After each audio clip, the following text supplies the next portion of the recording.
মোহাম্মদপুরের বিখ্যাত রাজ কচুরি খেতে আমরা গিয়েছিলাম। এই জায়গার রাজ কচুরি নাকি সবচেয়ে বেশি ফেমাস।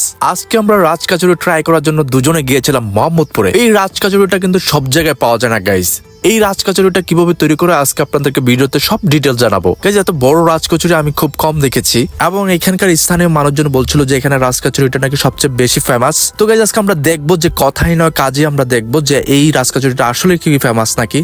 তবে গাইস তিনি যে মশলাগুলো ইউজ করেন তিনি নিজেই বাসায় তৈরি করেন, এবং রাজ কচুরি তৈরি করার জন্য কিন্তু যত মশলা দিয়ে আছে ম্যাক্সিমাম মশলা দিয়ে কিন্তু তিনি বাসায় তৈরি করেন। তো গাইস রাজ কচুরিতে তিনি কি কি মশলা ইউজ করেন আপনাদেরকে দেখাচ্ছি। এখানে তিনি ইউজ করেন দই, কাজু বাদাম, চীনা বাদাম, কিশমিশ, মরিচের ফাঁকি এবং বাসার তৈরি অন্থন। তার সিক্রেট মশলা দ্বারা ঘুনমি, চানাচুর এবং বিশেষ তার কিছু সিক্রেট মশলা দিয়ে সস তৈরি করেন। গাইস এই সকল জিনিসপত্র দিয়ে কিন্তু রাজ কচুরি তৈরি করা হয়। গাইস সবচেয়ে বেশি ইন্টারেস্টিং বিষয় হচ্ছে তার যে দইটা তিনি বাসায় তৈরি করেন, এবং এই দইটা খেতে কিন্তু খুবই সুস্বাদু। গাইজ আপনাদেরকে দইটা দেখাচ্ছি এবং দইটার কালারটা দেখেন গাইজ অসাধারণ। তো গাইজ ভাই কিভাবে রাজ কচুরিটা তৈরি করছেন আপনাদেরকে সবই দেখাচ্ছি। ভিডিওটা স্কিপ না করে শেষ পর্যন্ত দেখতে থাকুন গাইজ। আপনাদের সামনে এখন আমি একটা রেগুলার রাজ কচুরি বানিয়ে দেখাচ্ছি।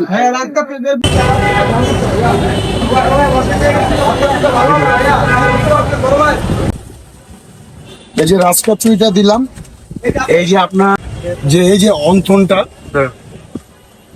আপনারা তো দেখছেন, এই যে এখানে যা আছে এগুলো আমাদের হাতে বাটা মশলা, এবং কি আমাদের মেশিনে আমরা বাইরে থেকে কিনে আনি, বাজার থেকে কিনে এটাকে সম্পূর্ণভাবে গরম করে প্রসেসিং করে তারপরে এটা আমরা বানাই।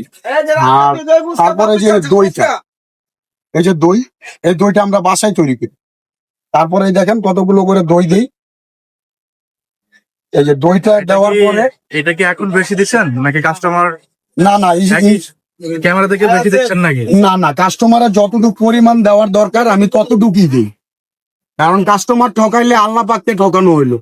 আমি কাস্টমারকে জিতে দেওয়ার সবসময় চেষ্টা করি যে কাস্টমার একটু ভালো খাবার পাক, একটু বেশি খাক, এই চিন্তাটা সবসময় করি।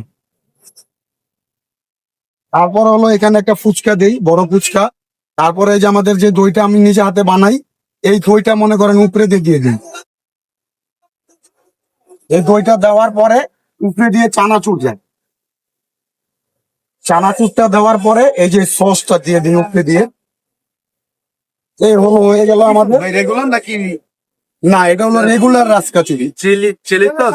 হ্যাঁ, চিলি সস। আমরা এই যে ব্র্যান্ডেড চিলি সস ইউজ করি, সবসময় ব্র্যান্ডেড জিনিস ইউজ করার চেষ্টা করি, ভালো জিনিস খাওয়াই। প্রত্যেকটা খাবার ইনশাল্লাহ আমাদের ভালো, এবং কি কাস্টমারের রেসপন্সটাও আমাদের ইনশাল্লাহ ভালো পাবে। দইটা দেখা গেছে আমরা যদি মনে করেন কম করে বানাই, 8 কেজি 10 কেজি বানাই, দৈনিক মনে করেন শেষ না হলেও যদি 2-1 কেজি করে থাকে, এটা পরের দিন প্রতিদিন করে দিই আমরা।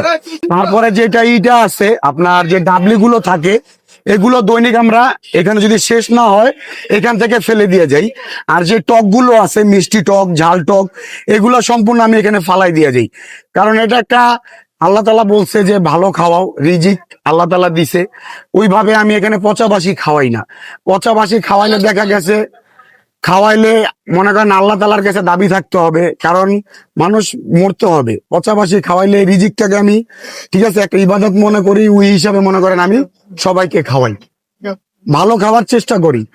ইনশাল্লাহ ভালো খাবার পেলে অন্যদিন মানে কাস্টমার আসবে ইনশাল্লাহ। আমার এখানে প্রায় 1 বছরের রানিং চলতেছে, রেসপন্স ভালোই পাচ্ছে ইনশাল্লাহ। ইনশাল্লাহ হ্যাঁ, আপনাদের কাছে রিকোয়েস্ট, যারা আছেন এইটা দেখবেন, ভিডিওটা দেখবেন, তারা অবশ্যই আমার দোকানে আসবেন, এসে ট্রাই করে দেখবেন যে অ্যাকচুয়ালি আমি কিভাবে। তো গাইজ ওনার মুখ থেকে আমরা শুনেছি যে কিভাবে রাজ কচুরিটা তিনি তৈরি করেন। এই রাজ কচুরির মশলাটা কিন্তু ম্যাক্সিমাম তিনি বাসা থেকে তৈরি করে নিয়ে আসেন, এবং তার এখানে যদি ঘুমিয়ে যে জিনিসগুলো নষ্ট হয়ে যাওয়ার মতো সেই জিনিসগুলো কিন্তু তিনি ফালাই দেওয়া যায়। তিনি কখনো তার কাস্টমারদেরকে বাসি খাবার খাওয়ান না। এবং গাইজ আপনি যদি রাজ কচুরি পার্সেল নিতে চান, এবং সেটা কিন্তু আপনার সুন্দরভাবে মেকিং করে এবং সবকিছু বাড়িয়ে কিন্তু তিনি পার্সেল দেয়। আর হ্যাঁ গাইজ, জীবনেও যদি কেউ রাজ কচুরি না খেয়ে থাকেন, মোহাম্মদপুর এই ভাইয়ের থেকে একবার রাজ কচুরি খাবেন, আপনি ফ্যান হতে বাধ্য হবেন রাজ কচুরি। গাইজ এত সুন্দরভাবে তিনি মেকিং করে, আর যে স্বাদ সত্যি মুখে লাগার মতো। তো তো গাইজ এই রাজ কাচুরিটা আপনারা পাবেন মোহাম্মদপুর টাউন হল জান্নাত হোটেলের সামনে। তো গাইজ এখানে কি কি বিক্রি হয় এবং রাজ কাচুরির সাথে সাথে এবং কোনটা কোন প্রাইস আপনাদেরকে দেখাচ্ছি। তো গাইজ আপনি যদি রাজ কাচুরি খেতে চান তাহলে 140 টাকা, আর পার্সেল নিলে 160 টাকা। চকলেট কাচুরি খেতে চাইলে 180 টাকা, আর পার্সেল নিতে চাইলে 200 টাকা। এবং দই ফুচকা 100, জাল ফুচকা 60, চকলেট ফুচকা 180, চিকেন ফুচকা 180, চটপটি 60, চুরমুর পাপড়ি চাট 100 টাকা। এবং যদি আপনি পার্সেল নিতে চান সেক্ষেত্রে আপনার 20 টাকা বাড়তে পারে। আপনারা সবাই আসবেন মোহাম্মদপুর টাউন হল, আমাদের লোকেশনটা মোহাম্মদপুর টাউন হল জান্নাত হোটেলের সামনে। যে আমাদের খাবারটা কিরকম এটা এসে টেস্ট করে দেখবেন। আপনাদের কাছে রিকোয়েস্ট হইলো আপনারা এসে বলবেন যে খেয়ে দেখবেন যে ভালো কি না খারাপ। যদি অবশ্যই খারাপ হয় তাহলে আপনাদের থেকে কোনো টাকা নিব না, এতটুকু গ্যারান্টি দিয়ে আমি বিক্রি করি। ইনশাল্লাহ সবাই আসবেন, আপনাদের কাছে অনুরোধ রইল।